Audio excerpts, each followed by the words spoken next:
Yo, what up, everybody? This is Godma.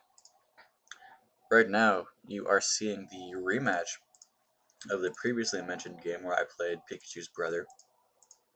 In this game, actually, it's going to be Protoss versus Protoss, so a mirror match. Myself, Rapt here on the upper right corner, facing off once again Pikachu's brother.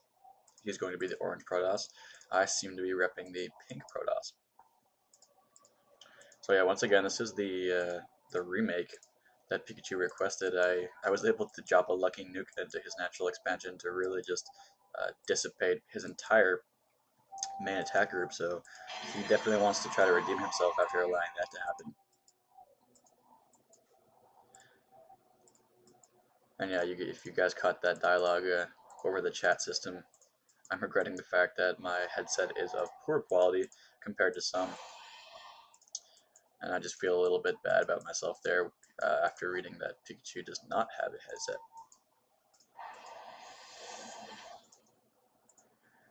It would seem that one man's trash is another man's treasure, at least for us two. First gateway coming in from Pikachu. Myself, I'm for some reason getting a geyser before my gateway. I don't know how legitimate that is, but that's what I've chosen to do. Pikachu's probably going to roll in and see this. My scouting probe here is trying to dance around Pikachu's probe that's putting some harassment on me, seeing that gateway. Possibly a little bit concerned for early zealots, as right now he does have the opportunity to throw some zealots in my base because I don't have anything to answer that with. My build order is actually very poor. I only have an assimilator and a pylon in play compared to Pikachu's assimilator, pylon, and gateway. So I am now getting that gateway here at the back door. Let's see what I have in store.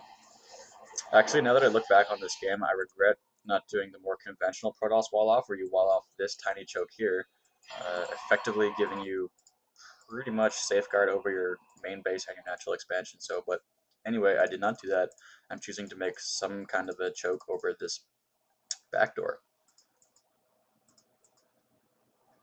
Pikachu, respectively, has got two probes patrolling around, making sure there's no pylons or any other funny business.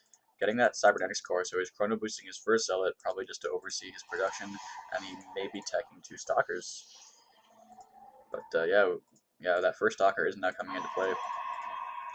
Actually, I take it back. I think actually at this point at this point in the game, I regret investing these buildings over here. Yeah, I'm now starting to make a more legitimate wall off here at the natural expansion. Certainly, if Pikachu had the presence of mind to, he could have really taken advantage of the fact that I was so weak early in this game. He even could have come into my base with this Stalker and this Zealot, and he probably could have won the game right there. But indeed, so much of StarCraft 2 is intelligence, recon, and knowing when to attack, and so it's very hard to fault a player for not attacking at any given time. Once again, my second assimilator is in play, but I don't have anything mining from it. That's a mistake I make too often. So yeah, you can see I'm trying to use a cybernetics core and a gateway here to wall off this position. Uh, I mean, it's true I did invest my first gateway and my first pylon over here at the back door. That's kind of a waste, but at the same time, it's giving me vision over that back door. So if Pikachu tries to come in through that entrance, I will know about it. Unfortunately for Pikachu, he is supply blocked. He's trying to get that pylon up, but a little bit of a misplay there. Chrono boosting that warp gate upgrade, so I now have two gateways in play. This wall off is actually complete. Pikachu's probe can't even get in. At the same time, our forces cannot get out, so it could be. I don't even know what I'm doing. That seems to be the case often when I play StarCraft 2. But what I could choose to do is completely wall off this choke and then destroy these rocks and use this back door as my front door. Another strange play, chrono boosting level 1 ground weapons, even though I only have one stalker in play, but yes, once again, I work in mysterious ways. Switching to production, uh, Orange is beating me to the robotics facility, so that's very, very key in a Protoss versus Protoss. He's going to get those Immortals out before I am.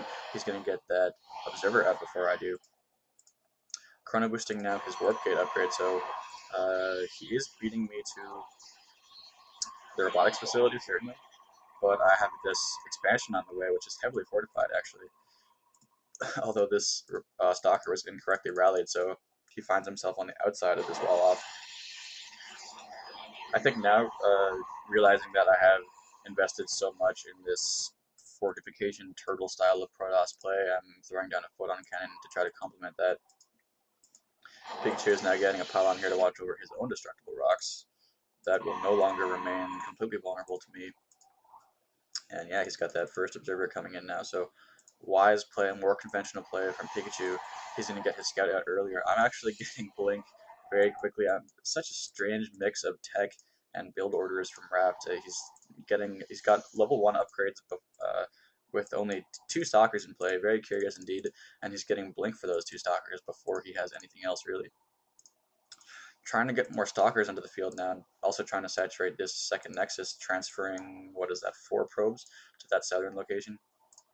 So another interesting fact about Starcraft 2 is like if you are slow early on and you try to go for a macro build, if if you are uninterrupted in that effort, you'll be that much more powerful in the late game. And it looks like Pycckuu has given me just the amount of time that I need to try to get these stalkers in play. These stalkers with now 1 weapons upgrade, and that blink is soon to be completed as well.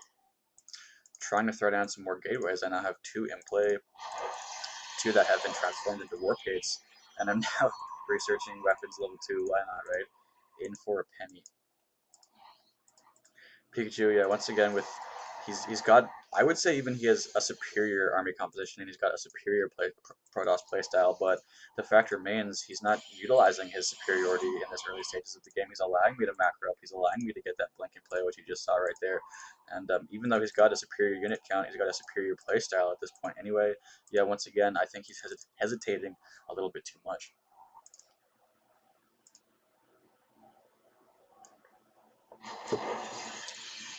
Dropping 3 additional gateways and that very late robo facility compared to Pikachu's. Certainly, if I want to compete in actual ladder games, I'll need to get that robotics facility out a lot quicker. But yeah, chrono boosting that infantry upgrade. Pycckuu does have this observer in play. I was going to see this strangely placed warp gate. I don't know that that observer is there. In fact, my only detection here is at this photon cannon. So although I have these heavily upgraded stalkers with blink, I have no detection. I've got only, yeah, once again, very little detection and very little utility. By contrast, Pikachu has a couple sentries, which will be giving him bonus armor and the ability to drop these force fields. That being said, he's got